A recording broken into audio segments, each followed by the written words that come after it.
Hey guys, I'm Jigglez and welcome to my first makeup tutorial. I seriously can't believe that I'm doing this, but I've been hassled by a couple of people, yes, you know who you are, to start a makeup channel, and just thought to myself that this would be a perfect opportunity to film myself getting ready for our Monthaversary date tonight. So I hope that you guys will learn something new and enjoy this full face sultry eye makeup tutorial. Okay, so I've already cleansed and toned, and now I'm about to moisturise with this Sukin Night Moisturiser. Now I know it's a night moisturiser, but I love the smell. I love the way that it feels on my skin, and it allows my foundation to glide on really smoothly and not look caked. Next up is this Insta Flawless Skin Perfecting Skin Tint. I like this because it primes and perfects, and it also has SPF 15 in it. Now I've got to tame these beasts so I can replace them with real brows. And what I'm using for eyebrows is this e.l.f. cream eyeliner in coffee. I'm drawing a square in my hand just to evenly distribute the product through the brush, as well as to diffuse the colour just a little bit. Sometimes it can come out as a bit thick.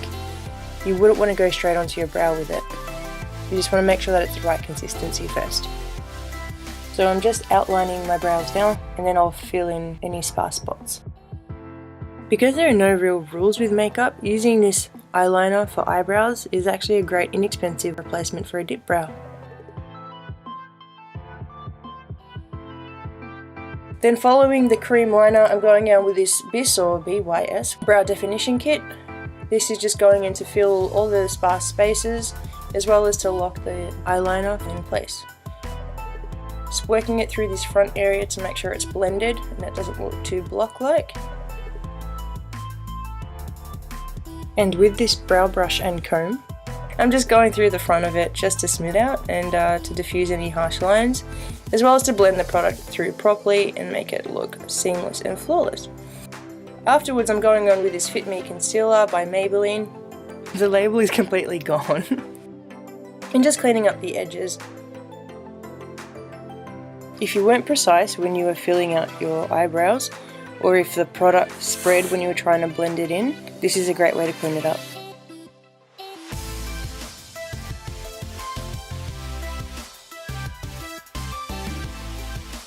Isn't it weird how women decide to remove their eyebrows and then just draw them back on? I never used to do my eyebrows.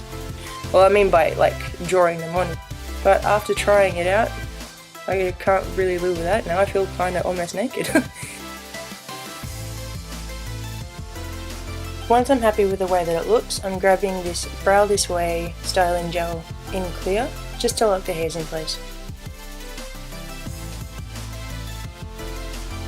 To all my lovelies who have darker complexion, I have finally found the saving grace to hide these goddamn panda eyes.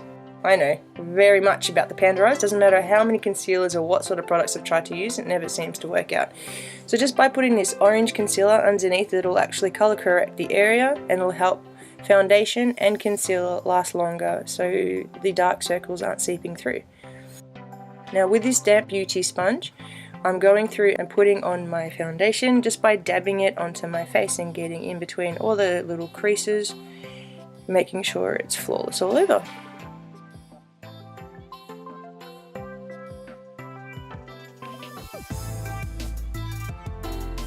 Some people like to use concealer on their eyes and some people like to use primer. I like to use primer when I'm doing a softer sort of look and concealer when I'm trying to do more of a dramatic look, when I'm building up lots of colour. So because this look I just want more of a soft effect, I'm just going to go ahead and use my e.l.f. primer in sheer. Now this is the most expensive thing that I have in my makeup collection. This Zoeva Cocoa Blend palette, which my brother's beautiful girlfriend bought for me, and I absolutely love it. It costs like 40 bucks or something. It's not something that I would necessarily go out and buy for myself because I'm a cheap ass bitch, but the colours in it are really pretty, and because it's a little bit of a special occasion, I just thought I'd whip it out and give it a go and see what I could create with it. First up, I've used the white matte colour just to set the primer in place, and then I'm going in with the lightest nude colour to create some definition in my crease, just using that as a transition colour. And then we're going through with the colour next to it, which is slightly darker, just to define it some more. Now, having hooded eyes, I always like to make sure that I'm creating a line higher than my natural crease. This way it gives an effect of bigger eyes.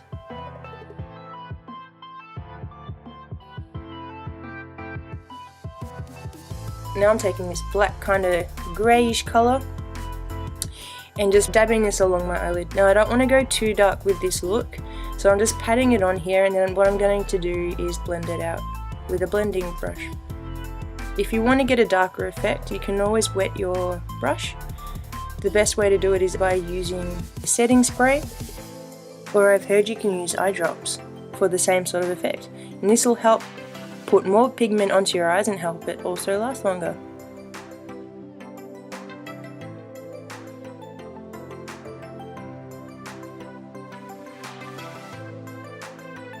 Because I didn't want to go too dark, I've just blended it right out. Now I'm going in with this black shimmery colour, and I absolutely love this colour. So making sure that the darkest part is close to my eyelashes and seamlessly blending up towards the next colours. Picking up that black matte and the medium nude colour, I'm just placing that under my lower lash line.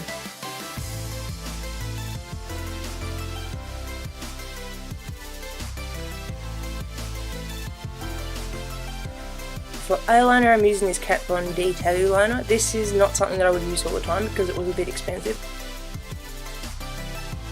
So for this look I'm going to do a wing liner because wing liner is bae. Am I right? And the Kat Von D liner is great because this one's really thin and really precise, and I love the way that it looks. I won't go into depth in this tutorial about how I do my liner, but if you guys are interested in a separate tutorial for that, just let me know.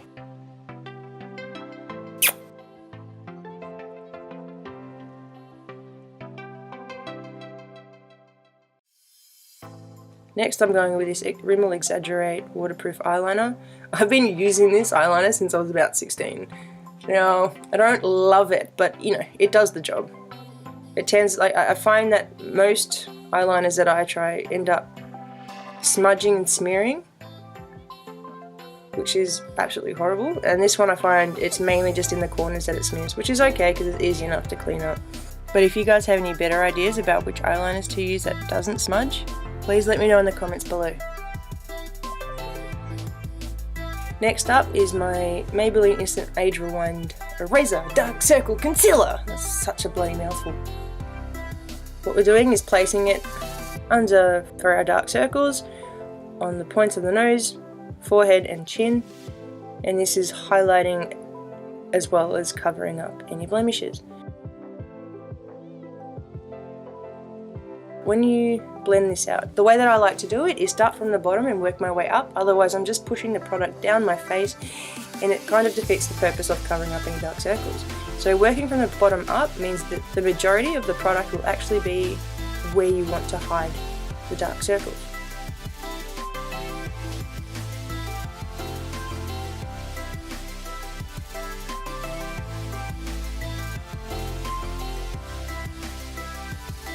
See how that just brightens up the face?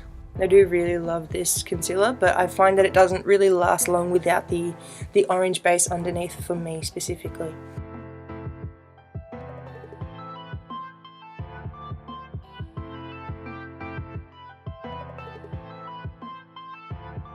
Translucent loose powder from Face of Australia.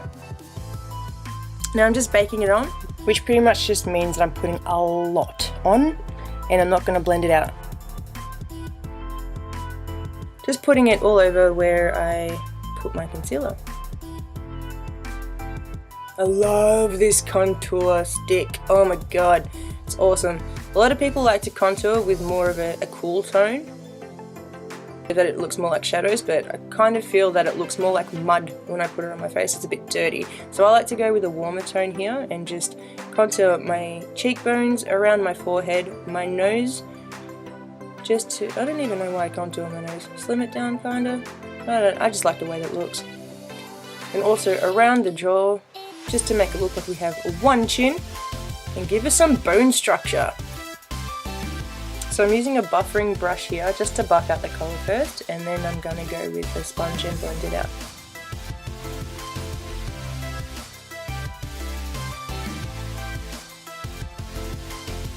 And of course I forgot to put it down my neck. Now, women, never, ever, ever stop at the jawline. You always got to complete this look and go all the way down your neck. And you see here it sort of blends it out and it makes it look more natural as well as blends everything together. Just dusting off the translucent powder.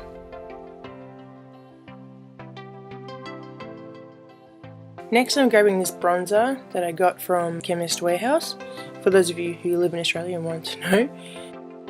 I'm using this to intensify my contour as well as to warm up my face. Now when you squeeze a brush like this, it actually allows it to become more precise, and it's perfect for contouring places like your nose and under your mouth. Next up is Models Prefer Blush in Celebrity Crush. I only just started using this and I actually really like the way it turns out. But you got to be pretty careful. I have put it on my face once and put a little bit too much. Was not cute. Carly Bible is bae. Oh my god, I literally have only been doing makeup properly like this for maybe the last year or so, and she was my inspiration. She's got some really great tutorials and she's come out with this palette, and I love the highlighters. I absolutely love the highlighters. But in my opinion, the eyeshadows I'm not so much a fan of. I find that they're really not pigmented and they're a bit more of a blandy kind of colour. They just don't really work well with my complexion. But the highlighters, damn, look at that shine! Oh hell yeah, look at that glow. So I used a fan brush just to highlight the high points of my cheeks, a little bit on my forehead, and I used a small pencil brush to highlight my nose, my inner corners with the lightest shade, as well as my brow bone.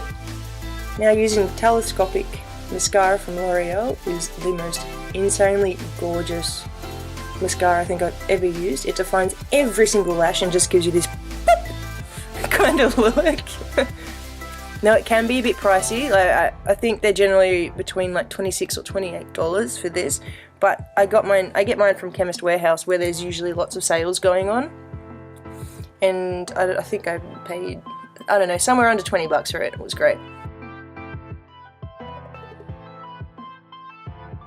Now you guys are about to learn one of my biggest secrets, how I put on my lipstick. Are you ready? Ta-da!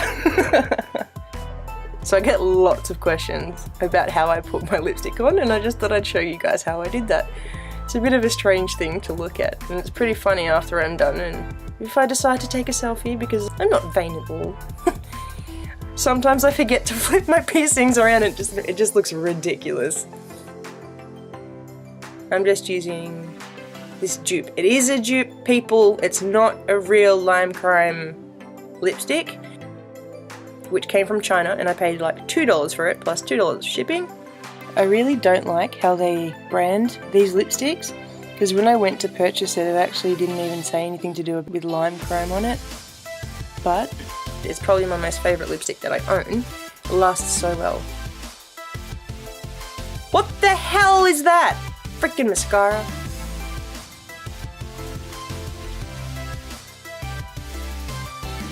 Alright, now onto hair. I'm just going to straighten it and come back. And now, the most tedious part of a tutorial is watching the vanity. Oh, the vanity is real. Finally getting some confidence to do this. And my boyfriend walks into the shot. Everyone say, hello boyfriend!